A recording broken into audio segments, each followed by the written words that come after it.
चंद्रपूर लोकसभेसाठी भाजप नेते सुधीर मुनगंटीवारांनी दाखल केला नामांकन अर्ज। चंद्रपूरचे माजी खासदार हंसराज अहिरही पूर्ण वेळ सुधीर मुनगंटीवारांच्या सोबत।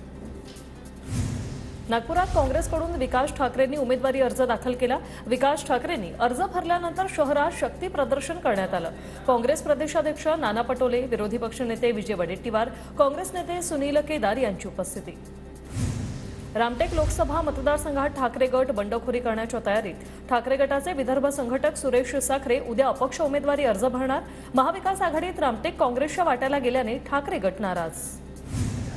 अमरावतीत मवियाचे उमेदवार बळवंत वानखेडेंनी फोडला प्रचाराचा नारळ। अमरावतीच्या अंबादेवी एकविरा देवीच्या आरतीने सुरुवात। अमरावतीत मतदार जे आहेत ते प्रचंड बहुमताने विजयी करण्याचा व्यक्त केला त्याने विश्वास।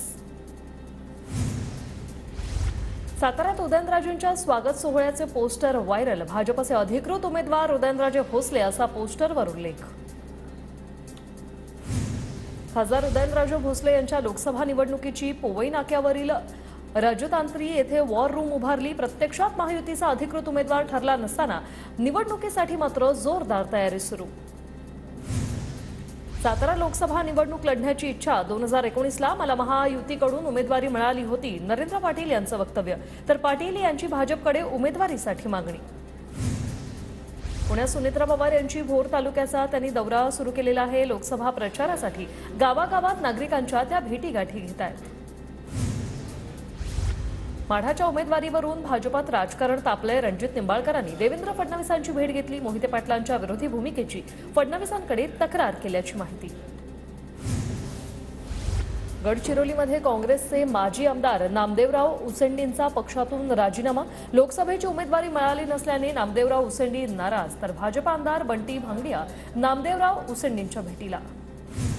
लातूर लोकसभा मतदारसंघात पदाधिकाऱ्यांच्या भेटीवर उमेदवारांचा भर। काँग्रेस आणि भाजप उमेदवारांकडून पदाधिकाऱ्यांच्या भेटीगाठी। बीडमध्ये ज्योती मेटे यांनी शिवसंग्रामच्या पदाधिकाऱ्यांची बैठक घेतली। लोकसभा निवडणुकीवरून या बैठकीत चर्चा। मेटे यांनी बीडमधून लोकसभा लढवावी, कार्यकर्त्यांचा आग्रह। छत्रपती संभाजीनगरमधून मनोज जरांगेंच्या राजकीय भूमिकेला संभाजी ब्रिगेडचा विरोध।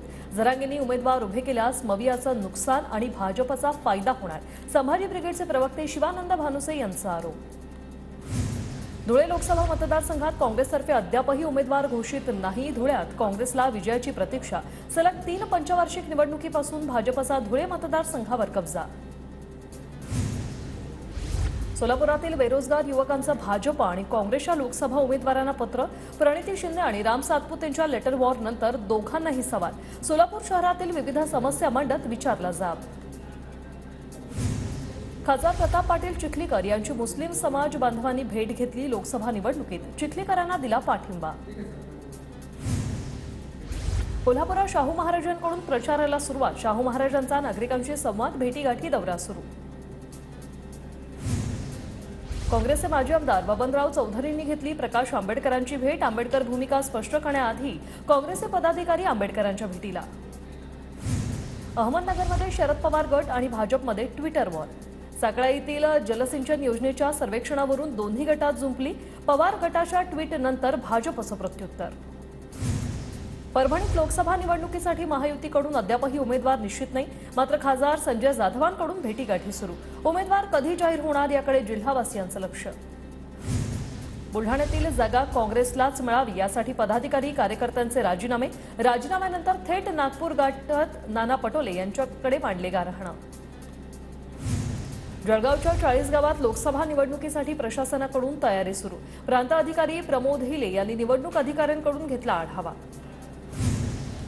मतदानाचा टक्का वाढवण्यासाठी नागपुरात सेल्फी पॉइंट। मतदारांमध्ये जनजागृती करण्यासाठी विविध पोस्टर्स। युवक युवतींकडे पुणे जिल्ह्यातील 21 मतदान केंद्रांचा कारभार दिला जाणार। पुणे, बारामती, शिरूर या 3 मतदारसंघात प्रत्येकी 6 तर मावळ मतदारसंघात 3 युवक प्रस्थापित मतदान केंद्र असणार। वामन मिश्राम यांनी घेतली प्रकाश शेंडगेंची भेट। लोकसभा निवडणुकीच्या पार्श्वभूमीवर दोघांमध्ये चर्चा। मतदानाबाबत आस्था वाढवण्यासाठी निवडणूक आयोगाचे विविध उपक्रम। विद्यार्थी घरोघरी जाऊन पालक सभेत पालकांना आवाहन करणार। युवक युवतींकडे पुणे जिल्ह्यातील 21 मतदान केंद्रांचा कारभार दिला जाणार।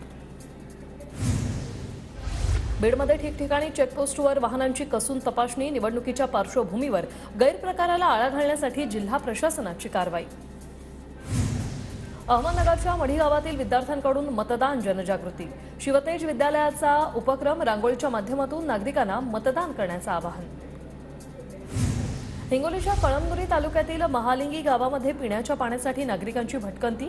गावात टँकरने पाणी पुरवठा करण्याच्या मागणीसाठी महालिंगी ग्रामस्थांचा ग्रामपंचायतीवर हंडा मोर्चा। नाशिकच्या मुलतानपूरमध्ये पाण्यासाठी महिलांचा हंडा मोर्चा। मुलतानपुरा भागात 10 दिवसांपासून पाणी पुरवठा नाही। नाशिकमध्ये उन्हाळ्याची चाहूल लागल्याने मातीच्या माठांना मागणी। काळ्या लाल रंगाचे आकर्षक माठ बाजारपेठेत दाखल। परभणीमध्ये ज्वारी काढणीला सुरुवात। पारंपरिक पद्धतीनं गाणगात ज्वारीची काढणी। जिल्ह्यात मोठ्या प्रमाणात ज्वारीची लागवड।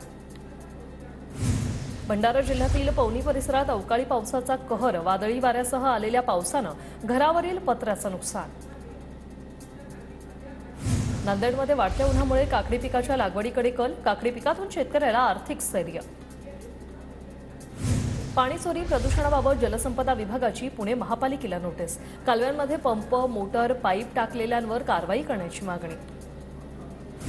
राज्यात पाण्याची भीषण परिस्थिती। धरण साठ्यात फक्त 40% पाणीसाठा शिल्लक। तब्बल 940 टँकरने पाणी पुरवठा। मराठवाड्यात टँकर 600 पार तर विदर्भातील 399 गावात पाणी टंचाई। जळगावात पीक विम्याची रक्कम मिळेपर्यंत राजकीय नेत्यांना गाव बंद। गेल्या 8 महिन्यांपासून केळी आणि कापूस उत्पादक शेतकऱ्यांचं पीक विम्यासाठी आंदोलन सुरू। नाशिकच्या सटाण्यातील 24 गावं, वाड्या, वस्त्यांवर टँकरद्वारे पाणी पुरवठा। पाणी पुरवठ्यासाठी पंचायत समिती प्रशासनाकडून 24 खासगी विहिरी अधिग्रहित। वाशिमच्या रिसोड तालुक्यात आसोला नित्सा येथे आग लागल्याच्या घटना। घरातील साहित्यासह शेती उपयोगी साहित्यही जळून खाक। नुकसान झालेल्या कुटुंबियांना शासकीय आर्थिक मदत देण्याची मागणी। जळगावच्या चाळीसगाव तालुक्यातील देवळी गावाजवळ भीषण अपघात। एसटी बस आणि तवेरा गाडीमध्ये भीषण अपघात। अपघातात 2 जणांचा मृत्यू तर 4 जण गंभीररीत्या जखमी। सांगली शहरात बुलेटमधून फटाक्यांचा आवाज काढणाऱ्या गाड्यांवर कारवाई। 12 बुलेट मालकांवर दंडात्मक कारवाई करत सायलेन्सर जप्त। अहमदनगरच्या मढी गावातील विद्यार्थ्यांकडून मतदान जनजागृती। शिवतेज विद्यालयाचा उपक्रम रांगोळीच्या माध्यमातून नागरिकांना मतदान करण्याचं आवाहन। परभणीत उष्णतेचा पारा वाढला। वाढत्या तापमानामुळे शीतपेयांच्या विक्रीत मोठी वाढ। असंख्य व्यावसायिकांना दिलासा। धुळ्यात तापमानाचा पारा 39 अंशावर। प्रचंड तापमानामुळे रस्ते निर्मनुष्य। आठवड्याभरात तापमानात सातत्याने वाढ। नागरिकांना काळजी घेण्याचं आवाहन। बुलढाण्यात संतश्रेष्ठ जगद्गुरू तुकाराम महाराजांच्या बीज उत्सवानिमित्त श्रीमद संगीत भागवत आणि अखंड हरिनाम सप्ताहाचं आयोजन। मागील 25 ते 30 वर्षापासून खामगाव तालुक्यातील काळेगाव येथे सुरू आहे उत्सव। रत्नागिरीच्या राजापूरमधील उन्हाळे गावातल्या कुंडात गंगेचं आगमन। सध्या गावातल्या 14 कुंडांमध्ये मोठ्या प्रमाणात पाणी। यंदा कोकणातील पर्यटकांसाठी मोठी पर्वणी।